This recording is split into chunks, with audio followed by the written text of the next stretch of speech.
And we are back in the Authors Lounge, the place where authors and readers meet. We are very excited once again to be in studio with author Victor Carrington. And he is the author of Just When You Thought You Knew Me by Victor L. Carrington. And it's the highs and the lows in the life of Victor L. Carrington. Now, I'm looking at him, I don't know if he had much lows, so I mean, that's what so this is what I got to take.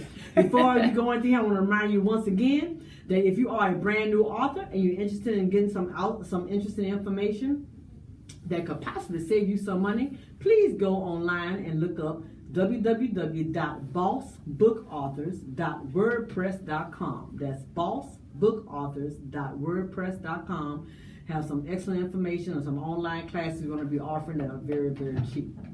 And it's going to save you a lot of money. So if you're a first-time author, not sure what you want to do or what you should do with your manuscript or what you should do after you get published, check out us at www.bossbookauthors.wordpress.com. I want to remind you that you can call us at 214-556-6239. Victor and I are more than happy to take your calls. You can also listen online, www.fbrn.us, and click on the gray bowl. And I'm now been ready to talk to the man with the movie star name. Y'all gonna remember this name, Victor Carrington. So Victor, how are you today? I'm great, Cheryl. How are you? I'm wonderful. So happy to have you join us on today. Thank you for having me. This is exciting. So tell me about this book, Just When You Thought You Knew Me.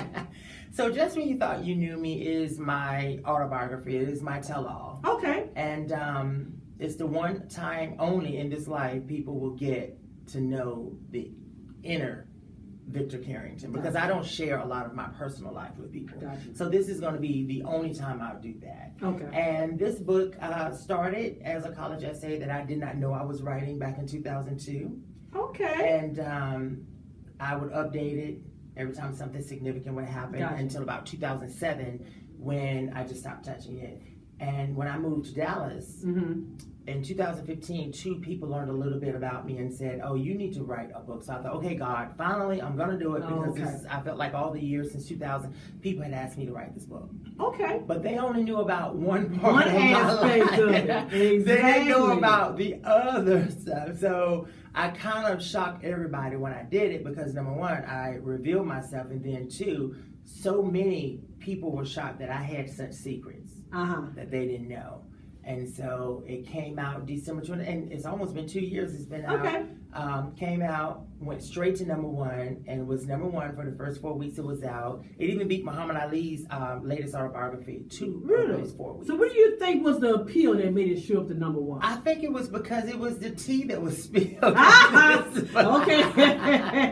And I think because a lot of people, I have never had anyone meet me to say, I believe what you're telling me. In fact, the college essay that I wrote that started this in 2002, my professor gave me a D on it because she thought I plagiarized it. Are you serious? I had to prove to her that I had been to prison for her to upgrade. Really? She said, because there's no way I believe that the person standing in front of me has ever been to prison. Okay, I don't know about what you believe, but okay. All right, we go by that, okay. Well, okay. Well, I always ask people when they write their memoir, what has been the backlash? You know, everybody likes to fight you. No, not everyone. You know, the interesting thing is, with this book, the only negative comments that I have heard were not directly to me, but I've gotten through gossip that my mother hates it, of course, because she is, featured a lot in this book, and that my sisters doesn't like it. Okay. But coincidentally, recently I've experienced some negative backlash from this book because I work at Clearview Energy. Okay. And it's a third-party supplier located in Dallas. And we service a lot of Texas, northeastern states. And the customer service manager, Yolanda Boone, we've had some work disagreements. Okay. And it's to the point where we don't even greet each other, and I'm okay with that. Okay. Recently, there's this guy on her team, one of her CSRs. He came to me to say that he didn't want to tell me, but he felt like he needed to now because she kept coming at him about me in this weird way. She told him that she had this female cousin in California that she wanted to introduce him to. And that she was beautiful, she was curvaceous, and she could help him raise his daughter, and that she could just be a real good match for him, and she wanted to connect him. she wanted to show him a photo. And so he said he agreed eventually, and it was a photo of me in a towel. Are you serious? And she got that because that is one of my quirky moments. I was at a pool party here in Dallas, and I put that in the back of my book. And so I asked him if it was. What was the point of her doing that? If that's the thing, I still don't know why she did it. So I asked, was it color or black and white? And he said it was color. So that means she had the digital version. And so she put work into this. This wasn't something she just ran across and decided to do this. She put effort into this. So she had to crop out the other photo that was on that page. Then she had to send it to herself so she could have it on her phone. And then she created this story for him. What is the bizarre? And this woman is in her late 50s, 60s. Are you serious? Yes, that's the thing I'm talking about, you know. And so she did that. And when he told me that, I was furious, because I couldn't understand, well, why is she using my book and something personal? I mean, seriously, I could not get it. So, of course, I reported her. They completed their investigation, and she still has her job. Okay. I have a problem with that because you are in a managerial position. Yes. That is harassment 101. Yes, sure is. And you cannot do that. So now this young man still has to report to her. And you've created this hostile work environment for he and I. And making everything uncomfortable. It's very uncomfortable. When I walk in there now, I just almost cringe. I don't even want to go into her department for anything. I don't want to. It's really weird, and it's a horrible situation. And I get Clearview has to look out for Clearview, but she put Clearview in a very liable position with this. Yeah. And so at this point, they're telling me they've completed their investigation, that disciplinary action had been taken. And they appreciate me bringing it to their attention, but she still has a job.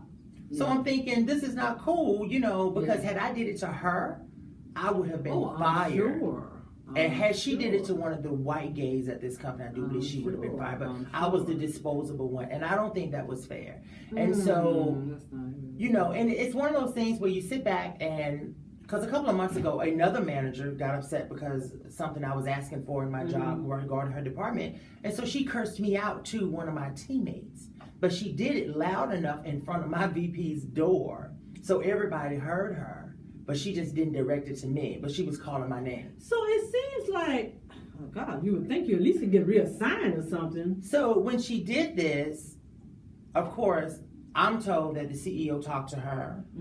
But I didn't even as much as get a phony apology. Gotcha. So I have no reason to feel like there's even any type of remorse for what she did. But as I'm talking to my manager, and I said, well, if I had retaliated to her, what would have happened to me? And he said, you would have lost your job. There was no, you would have been investigated. Right. You would have had to review things. Right. You told me, so I would have lost my job. Right. So now it makes the message that I'm getting from this and the incident with Yolanda is that it's not what you do, is whom you do it to. That is so true. And to me, that's a very negative message to send out, because I'm now in a position where I'm really having to fight this. So, of course, I filed a complaint with the EEOC. Yeah. We're in the process of getting a police report against Yolanda, because this is, with all the harassment and sexual harassment cases that are coming forward from decades ago, people are being held accountable. Look at Kevin Spacey. That's right. They wiped him off the TV. They've taken him out of future movies.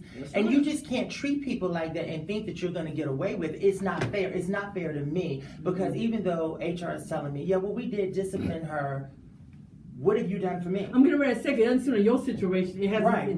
What did you do for that young man that she did this to? Exactly. You haven't done anything to smooth me over when clearly you know she did it. And the other guy is still working there as well? Yeah.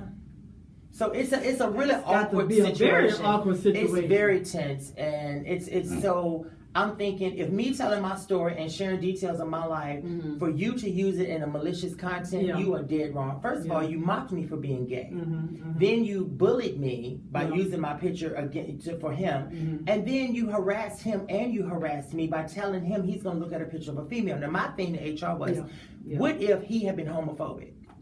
And he came running over there to me thinking he set me up by using her to come at me to feel me out. You don't do stuff like that. And you would think a teenager maybe, but not a 60-year-old woman. Not a 60-year-old woman. I'm sorry. I definitely wouldn't think no woman, because when you were telling me this, I was thinking, I wasn't picturing a 60-year-old woman.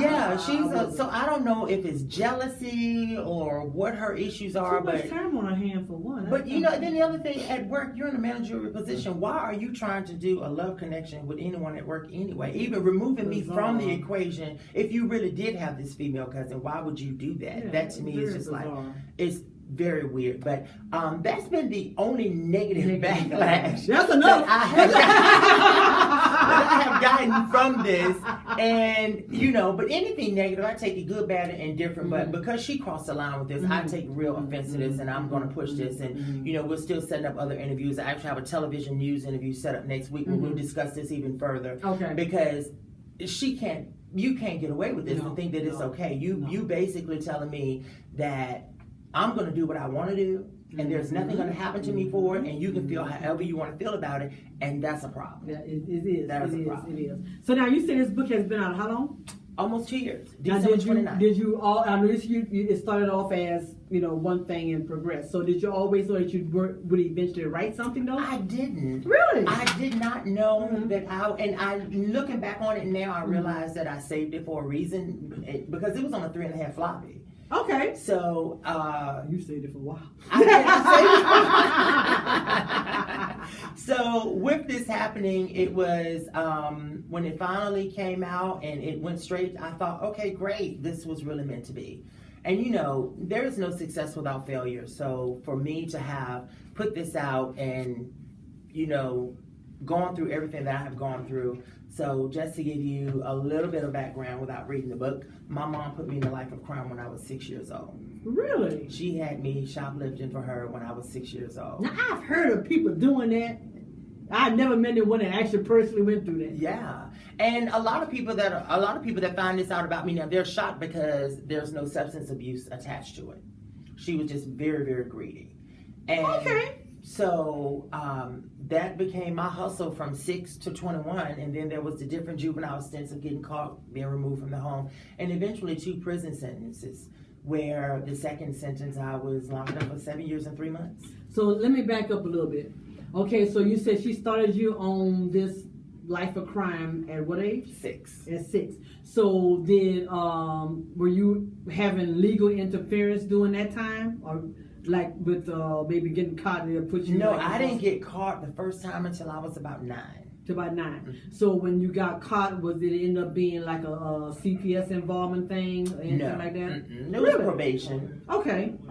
Probation. And so was it ever? I mean, I'm thinking as a child, you probably didn't say my mom had me doing. Oh God, no. That Right, was the thing. so- I never blamed her for it. Right. Never. My mom, as I thought then, was my best friend. I was the golden child. Okay. There was 3 of us. Okay. My sisters were kind of daddy's girls, and since my parents had split, they kind of veered toward him. Okay. And I was the mama's boy. So in my eyes, she could do no wrong. I see. And so the first time, anytime, there was this Commonwealth attorney in Halifax named John Greenbacker. Okay. And he used to just literally rip her to shreds when I was being sentenced or when I would get in trouble. Because he knew, because the things that I would get caught stealing were adult things. They weren't toys. Okay, It was yeah, household yeah, stuff. yeah. What 11-year-old is thinking about getting something for a house? No. So he No. would go in on her, and I would never roll over on her. Yeah. And I'm not surprised. yeah, I would never. It just wasn't something that I felt like I needed to do, because that was my best friend, and of course she was always encouraging me and welcomed anything that I would give Now, her. yeah. Now, when did this 7-year prison sentence begin? Started in January 1993. Okay. And how old were you then? 21. I had just turned 21. Victor, you look a lot younger than your book cover. Now it's throwing me off. Because I'm looking at the book cover, and then he comes up and I'm like, okay, that's him. Okay, so I'm like, okay, so That is so sweet. Thank it you. is. I mean, I'm sitting up and looking. I'm looking at this like, okay, Yeah, that was in 1993. okay. January And you 1993. stay in 7 years? Well, what Or was it happened probation? was, I guess at some point. no, Oh, really? there was no parole. What happened was, in Virginia, the governor's office changed from Democrat to Republican, George Allen, and the first thing he did was abolish parole. Even though I fell under the old law, I would treat it like I was under the new law. So people that were making parole, it went from 60+% down to 2 to 3%. So they were not letting anyone. He just built up all these shell prisons, and he just wanted to put everybody in prison. So I would get turned down after turned down. I ended up getting 5 parole turn downs, because even though I was under the old law, they weren't giving it to anyone. that had done a lot of time. We also had a lot I didn't know you could abolish.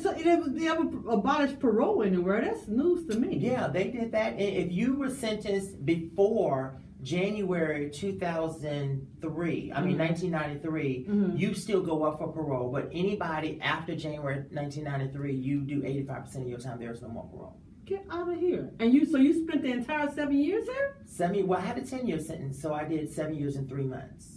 I Get had good out of time here. earned, so it knocked it off. I would have maxed it out the next year. So you were right at 30 when you got out? I was 28.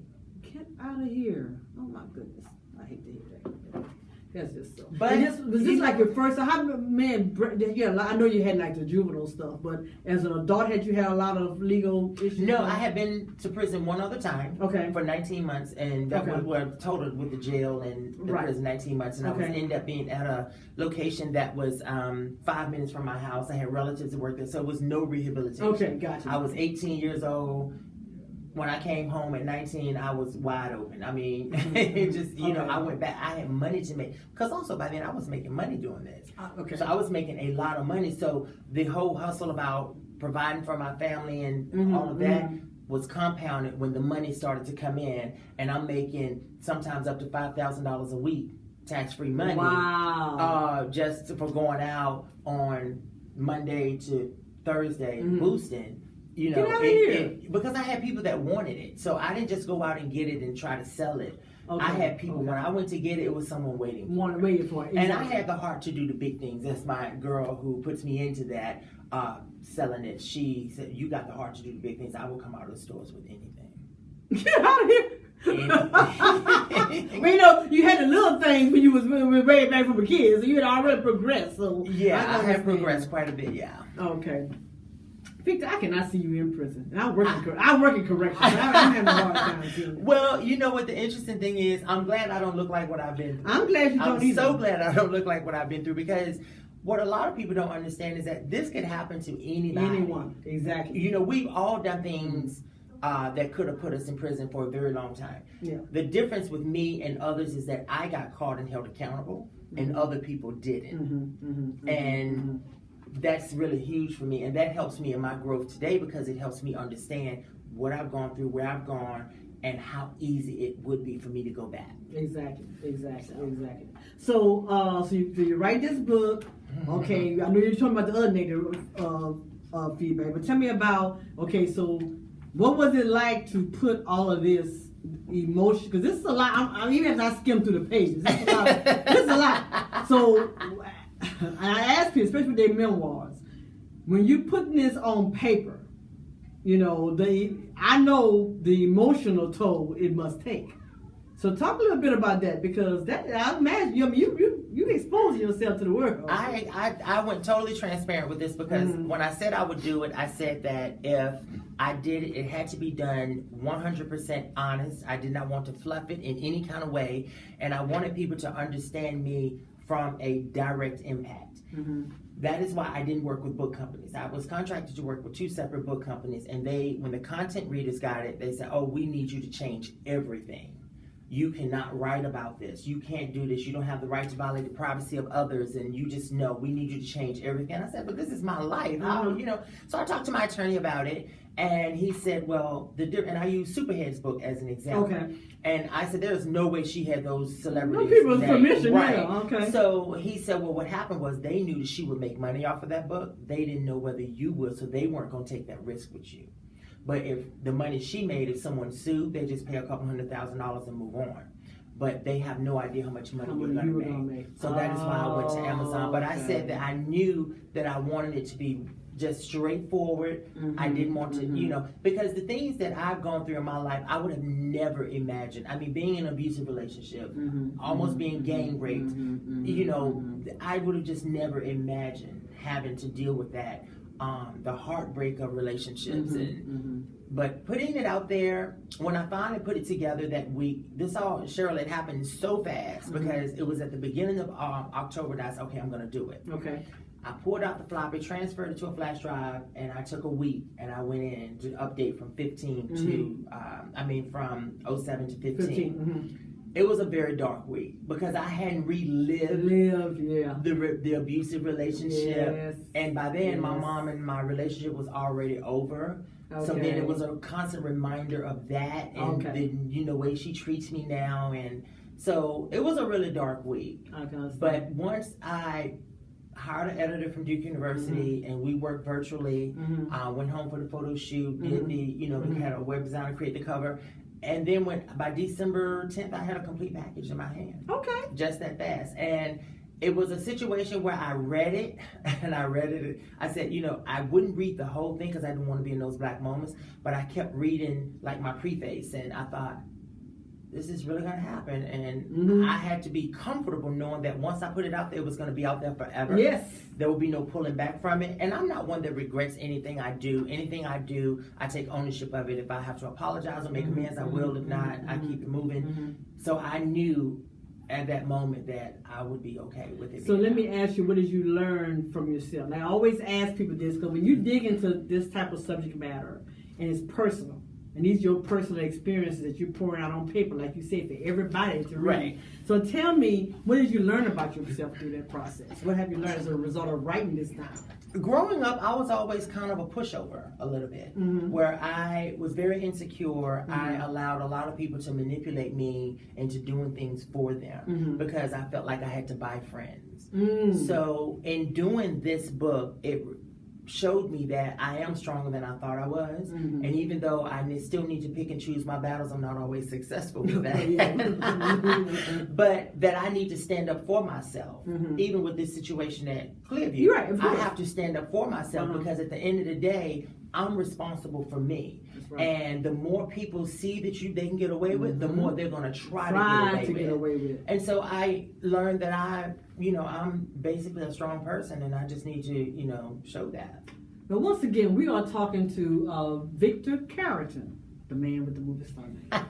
And he is the author of Just When You Thought You Knew Me, The Highs and Lows in the Life of Victor L. Carrington. So, Victor, this is fascinating to me because, like I said, talking to you and then flipping through the book and the things that you were even discussing, I mean, I would not have put all this that you had gone through this. So you're talking about now even the situation with your mom. I'm guessing that's still not. Yeah, I think that's a done deal. Because my mom has never accepted responsibility. So what she did? She's never even admitted. I mean, I kind of feel like she said you never did. She's never admitted it. She's always blamed me. Yeah. And I'm thinking, how did I just do this? I mean, seriously.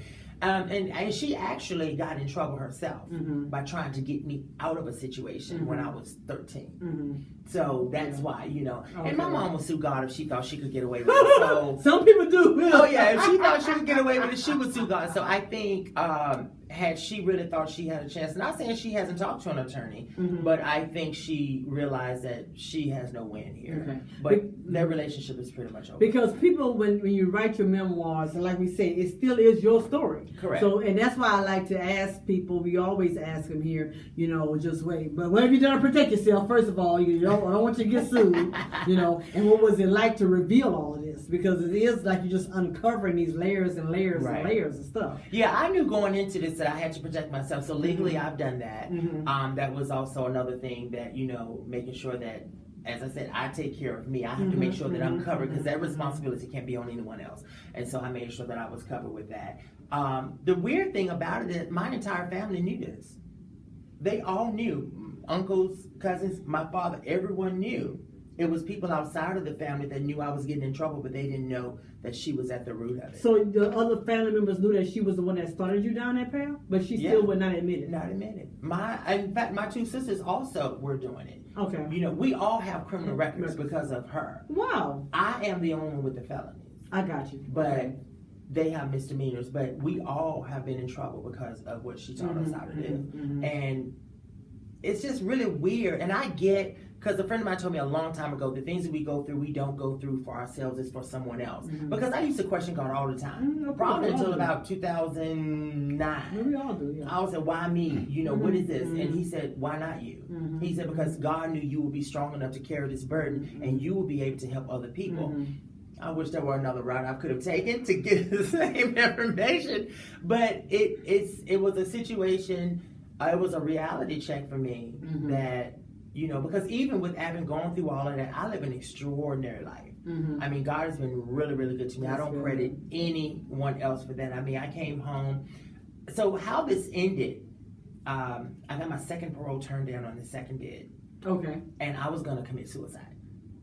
I wanted it over. I was in prison because when the parole turn down came, I had built myself up Mhm. that I was going home. The church people at home was, oh, you're going to come Oh, home, yeah, blah, yeah, blah, blah, yeah. blah, So you blah. got it, yeah. There was nothing, and the guy that I was friends with kept saying, Tweety, because that's my nickname, he said, do not get your hopes up. These white people ain't letting folk out of here. Don't do it. Don't do I said, that. no, I'm going home. I'm Home, going yeah, home. yeah, used to be. When that parole turn down came, I went into a black hole, literally. I can imagine so. And I just wanted to kill myself. So there was this older gentleman who had done a lot of time. Mhm. I had only spoken to him. I had never had a conversation Mhm. with him.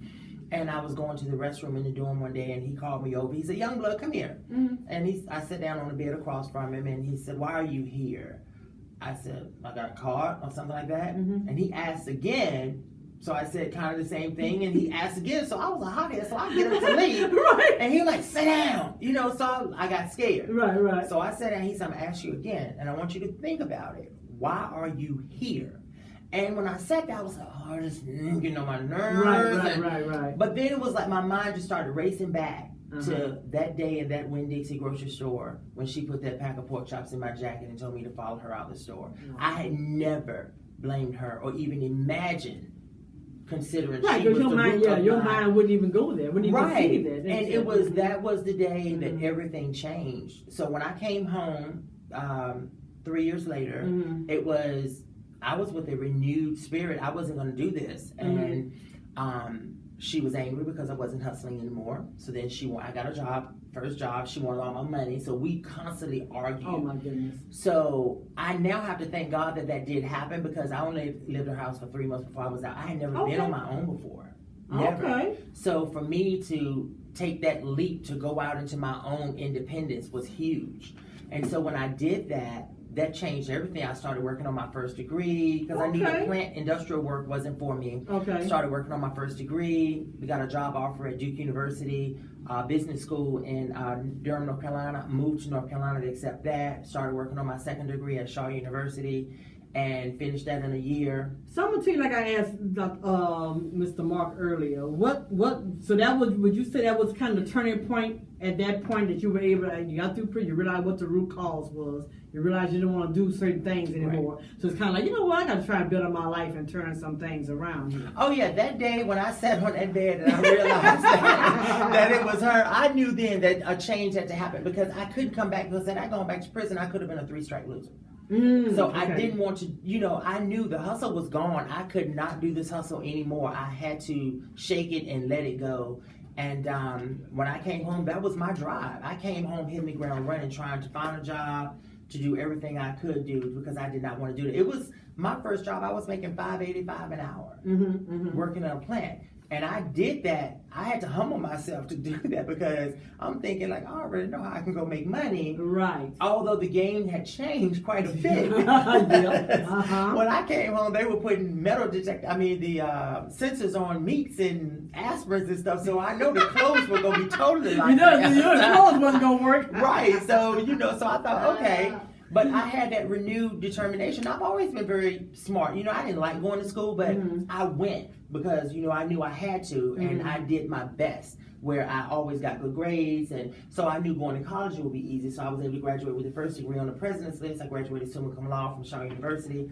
So let me ask you this, because there are people that's probably listening. So, because people think that once you get a felony, the end of the world is just, it's done. So, what would you say to those type of people? How were you able to overcome that? Because some people think, okay, I got this felony, I served prison, I ain't gonna never get a good job, I'm not gonna, and they don't even, they limit their own self. Right. You went to college. I mean, so I some people need to hear this. I need to hear this because some people be thinking their life is over with after they have gone to prison. But you Right. went and got 2 degrees. I think it's basically we determine what our self-worth is. Okay. And I get it. As I've gone back and I volunteered in Department of Corrections in North Carolina for years, I've spoken to different groups of convicted felons and programs in Virginia. It's what you determine. We know that you're going to come home with court costs and fines. That's almost mandatory. Unless you got a rich family who just paid it off. And That's half right. the time, you really don't. really don't. None of us do anyway. Exactly. No. So some may come home to child support orders. It's you humbling yourself and understanding that it may not be the income that you want, but it's the income that's going to help you get to where you are. And you go in there and you work it hard. I ran the Wendy's drive-through window for $6.35 an hour, but I ran that like I was making $635,000 a year. That's right. And that was noticed, although my felony kept me from being in a management position. Right.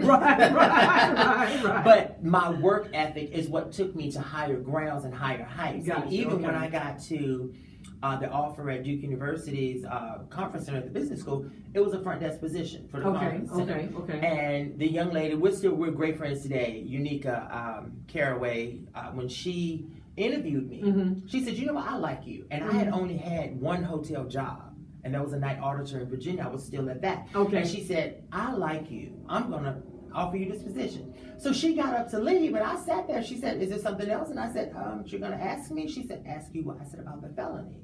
Because I always check yes, and would like to discuss it at the interview. Right. And she said, you know what? I'm going to be totally honest with you. Your application went through HR, the Director of Guest Services, Director of Operations, and myself, and none of us saw that you checked yes, that you had a felony. None of us saw it. She said, I'm going to be totally honest with you. And so I just went and I gave her the real deal, the truth. Right. And she said, because you were so honest with me, I'm definitely going to fight for you.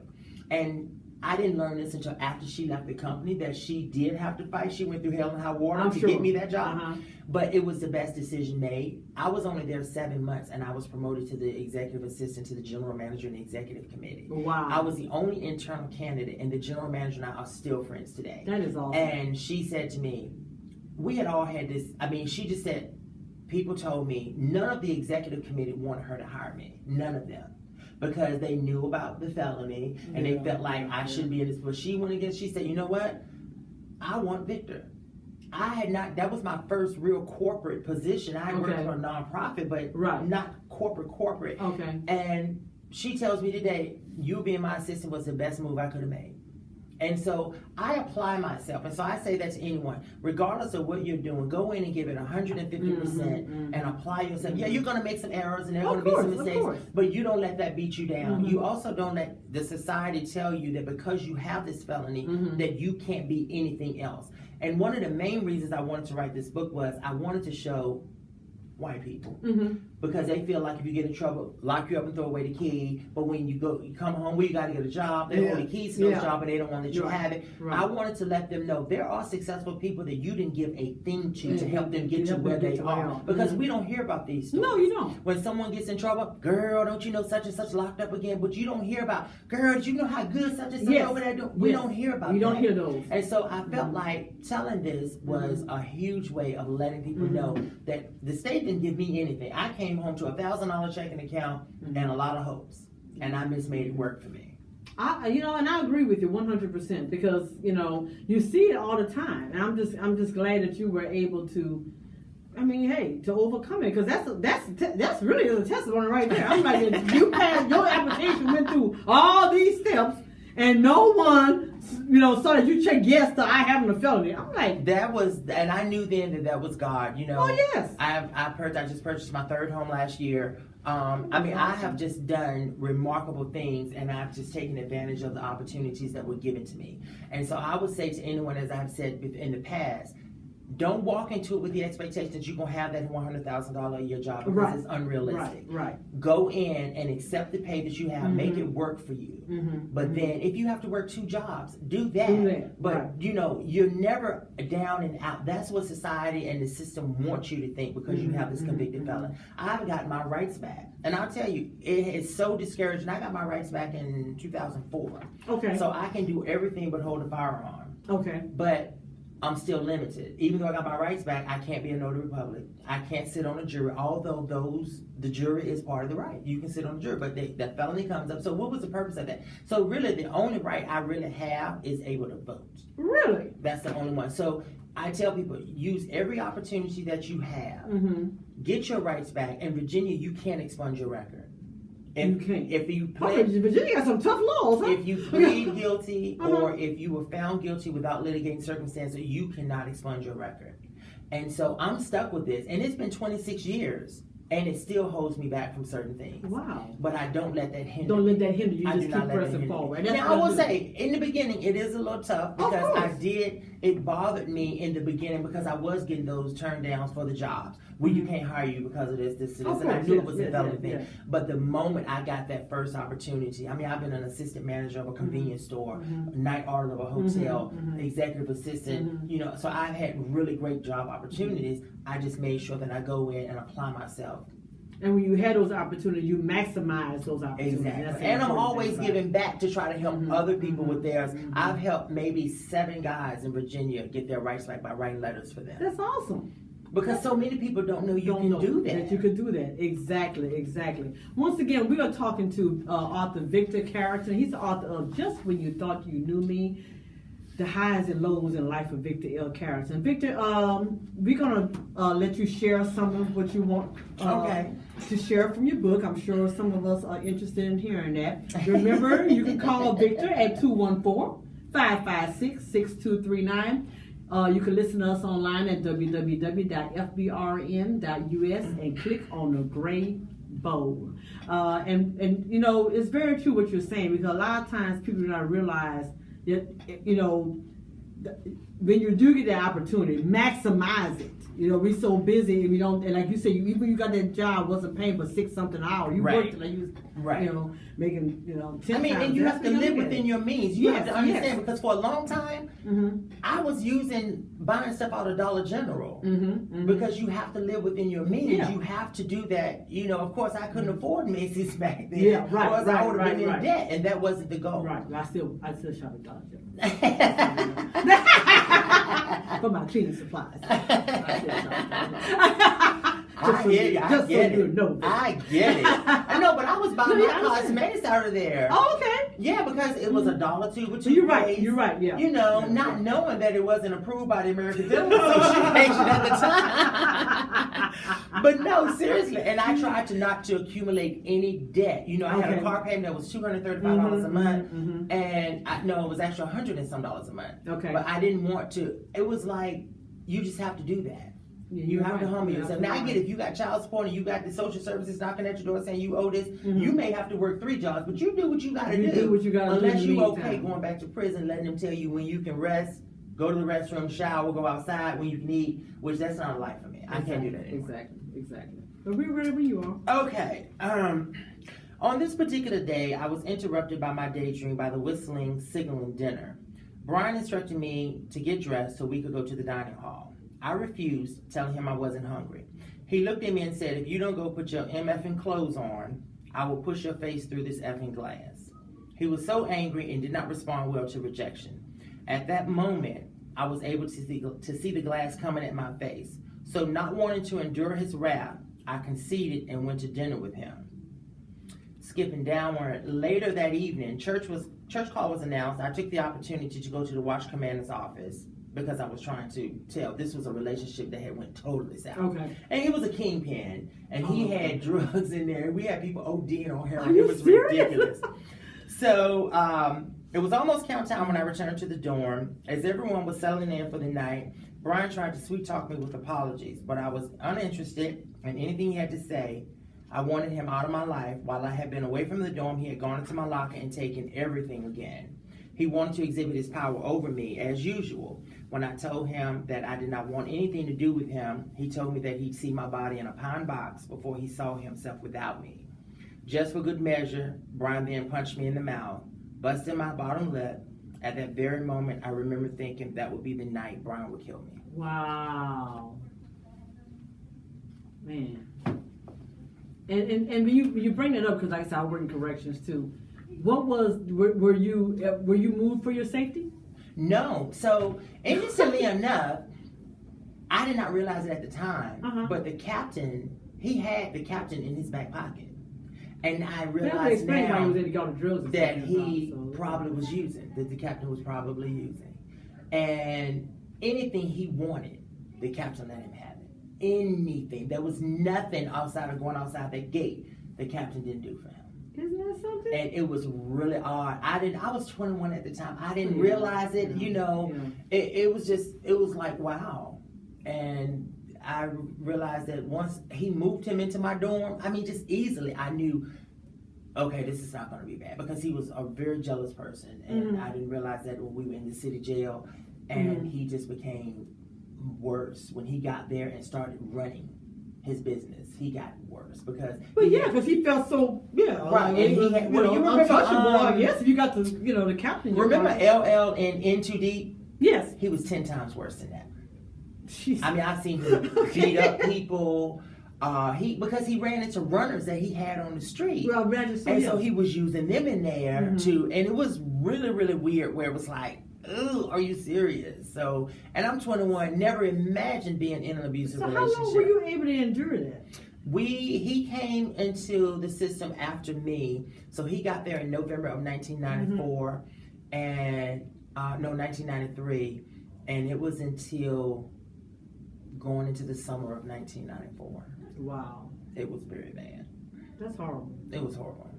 Oh my goodness. And no one was helping. Well, in prison, as you know, I'm working in there, you don't interfere in a relationship. Yeah, you don't interfere in a relationship. The relationship is already illegal, but you're definitely not going to interfere with it. Not if you value your life. You're not going to interfere with a relationship. You're certainly not going to interfere. Not at all. And even the one day that, because he was part of his control, he would take everything he's ever given me down to gifts, down to my soap dish and toothbrush holder. He would take it. And I would have to come to him because he had already asked me to stop getting money from home. Not acknowledging, I'm thinking, I got somebody that's taking care of me, I'm good. Not acknowledging this was part of his control. So there was this old timer that said, look, young blood, come on over here and get some out of my locker, whatever you need. Because the night had gone past before he moved to my dorm. I had knocked on the door and asked him for the stuff back. The next morning he saw me taking a shower, he lost it. Where did you get this? He literally lost, because I guess he felt some of his control was slipping away. That's exactly what it was. I got a job, he lost it more. That was a battle. Because that was part of you establishing independence away from him. He didn't want that. That was a battle. He didn't want that. And that's what people don't understand. In domestic abuse relationships, whether it's same sex or heterosexual, those dynamics are still there. Even with my editor, when she was reading the stuff, she was shocked. I didn't want to put any sexuality stuff in this book at all. But she said if I didn't, and people knowing that I was gay, knowing that I didn't have a perfect life, that they're going to think everything else was fake. She said you're going to have to give up if you're telling the tell-all, you got to give all of that makes sense. She said because you're going to have white, black, gay, straight, male, and female readers. You're going to have to give everybody something. It makes sense. And it made sense after I struggled for 3 days. Well, because like anytime you write a book, I write fiction. I still felt like I was undressing myself. I did. I felt like, Lord, people gonna be like, ooh, she wrote this.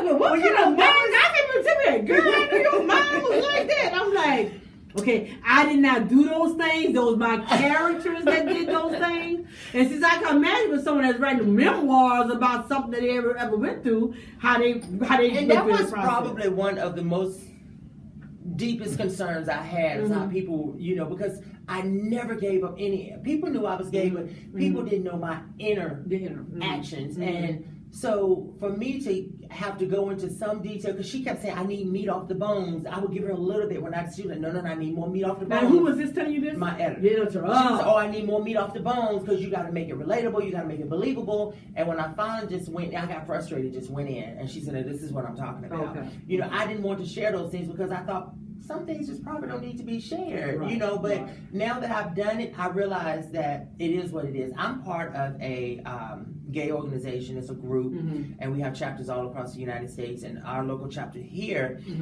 we get together and feed the homeless. We try to do it once a month. Okay. And we were out there feeding the homeless on Saturday, and there was this church out there also feeding the homeless. And I went over, we try to go around and meet everybody. And I was introducing them, and the book came up. And they said, well, what is your book about? And the first thing I went into the confess, I was okay. You are really a church person. I don't think you want to read this book, because this book is not for the faint at heart. It's not for the prude, because we go through real things in our lives, and I'm giving you what I've gone through. Right. And so she said, well, it doesn't matter. It's your life. It's your story. We all have stories. I was just bold enough to put mine out. Right. As with Jennifer Lewis just said, she just said the most powerful thing that I think, and I love her. Oh, yeah, I do the most too. powerful thing, she said she was on The View, and Sonny said, well, your book is kind of risque. Yeah. She said, listen, ain't no shame in my game. Not that I walk around broadcasting what I do, but when I put it out there, and I tell people all the time, Shirley, that I own my stuff. That's right. If I do it, I say it, I own it. That's right. I'm not one that's gonna say, no, you misunderstood what I said, or no. I own it. Sometimes that gets me into a lot of trouble because of that, but it is what it is. I own it. And I mean, I think that the fact that you are able to be transparent and write and be comfortable writing. I mean, it's like I tell everybody that comes to write a memoir, it's your story and it's going to help somebody. And it has. I did a 6-state, multiple city book tour. Okay. And everyone that's read this book has said, listen, you've helped me. I mean, it was straight men coming to me because I also did media. I was on CBS, NBC, iHeartRadio. And so they would come to me when I was at my signings that night and said, your book has just helped me so much. And I would think, my book? Like, what about it? Because I mean, some people may look at it and think, oh, there's a little something. But and they say your book really has helped me because we've all done stuff. There was a straight man who told me that he had struggled issue with his mom because he used to be a drug dealer. His mom was using him basically the way my mom used me. And he did not think it would ever be okay to terminate that relationship. But to see me do it, he was like, I know I can do that and we'll be okay. Yes. And that's exactly what it's about. Right. Now I'm looking at some of the titles of your chapters here. Those titles were to describe where I was in my life. So I'm just going through some of them. Maybe just lost and unfound. I was lost and I was unfound. And that makes a lot of sense. I would go there. Growing up, okay, that's kind of self-explanatory, okay. But what I thought it was interesting, what I wanted to share. Oh shoot! Now you can't find stuff you want to look for it. I've been flipping through it. I think you had enough. And I tried to keep it very short. The chapter short. There was one. Is there a doctor in the house? Okay. Is that the one? Is there a doctor in the house? Well, where that came about was because of the abuse in the relationship with the character Brian. I developed a system. I mean, a condition where I break out in webs and hives all over. I mean, they would just attack me anywhere because of the stress. Yeah, stress and anxiety. Yeah. And I was going to the nurse call, and I was on Benadryl for weeks. And finally, I went back to get a refill, and she said, "I don't know what you're dealing with, but you need to see someone. If you don't, you're going to have a nervous breakdown." She said, "I want you to see a doctor." Now I'm thinking she's going to send me to a medical doctor. She sent me to a psychologist. And I sat there with him, and when I finally began to open up, probably after our second session. I was like a release just came over me where I was able to talk about everything, the whole guilt of being gay, not wanting to know, my family hated it, being in prison, of course the abusive relationship. I had no one that I could actually pour that into to get a unbiased position. Right. And he provided that. And he was the beginning of several therapists. But they all kind of laughed at me about the gay thing because I was asking them to give me something to take it away.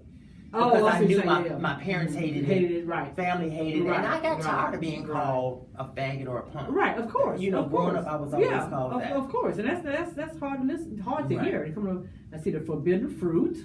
Yeah, that is the one time that I did something I shouldn't have done. Okay, letting go. I'm not giving away I didn't let people know that. Listen here, enough is enough. Yeah. Okay, blast from the past.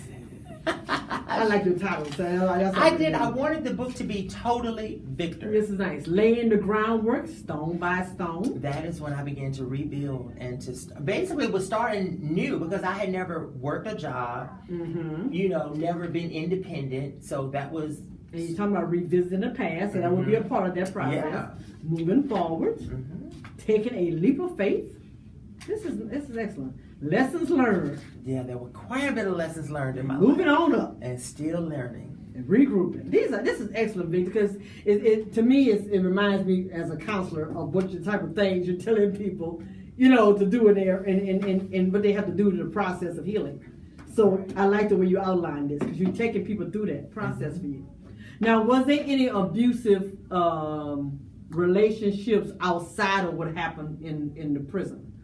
To me, no. Okay. No. I just want to know that one time will never happen again. Some You'll people see about me in have. jail. That will never happen. You can darn near look at me the wrong way, and I'm out. I just want to know. Some people they have it out. You know, wherever they are, they have that. They draw. So I just want to make sure. No. You can excellent. damn near look at me the wrong way or tell me to shut up, and I'm okay. Deuces. I'm gone. I know that's right. We're not doing that again. Right. Well, this has been exciting. We got to go in a few minutes. So before I go any further, because the time is, where did the time go? Okay. I truly have enjoyed interviewing you. Please tell people how they can contact you and how they can get a copy of your book. Okay, the book is on Amazon.com. You can either search by my name, Victor Carrington, or you can put in the title Just When You Thought You Knew Me. The paperback is $13.99. The digital version is $2.99. And you can contact me on Facebook at Victor L. Carrington. That is a public page. Also, my Twitter account, my Instagram for the book is also Victor L. Carrington. Awesome. Do you have any upcoming events or book signings you want to tell people Well, about? I'm still doing different things. I just did the Literary Symposium in Houston, which is this huge book thing that travel from state to state. So that was really exciting. So right now we're on the downtime for the holidays. Okay. So we'll rev it back up in January because I did not know that it was still going to be doing as well as it's doing 2 years later, but it's still doing well. So I'm thankful to God It's a relevant story. It's a relevant story. Yeah. And people need to hear it. Yeah. You know, so when you have the market and the people that's out there that need to hear it, you know, that's where I'm just using my platform to do everything I can to bring awareness to this type of thing and to, keep it going. Well, I think it's outstanding what you are doing. And just remember that we have been talking to Victor Carrington. And just when you thought you knew me, the highs and lows in the life of Victor Carrington. Please check him out on Facebook and Instagram, all those social media pages, and Amazon. We're very excited you were able to come and join us. Thank you. I'm excited to be here. Thank you. Glad you're to be a part of us. Just want to remind you, please check us out at Authors Lounge Radio at gmail.com and Facebook, the Authors Lounge Radio. We're going to have to leave because the time is ticking. Please tune in next week. Same back channel, same back time. Thank you and have a wonderful day. See how quick those commercials popped up? Thank you so much, Cheryl. This was so exciting. I'm glad you were able to come. I'm glad we were able to get it done. You know, it just took off so quickly that we had to. Well, I'm going to tell you, I had totally forgot. It happens. It's been happening to all of us. I'm serious. I think because we.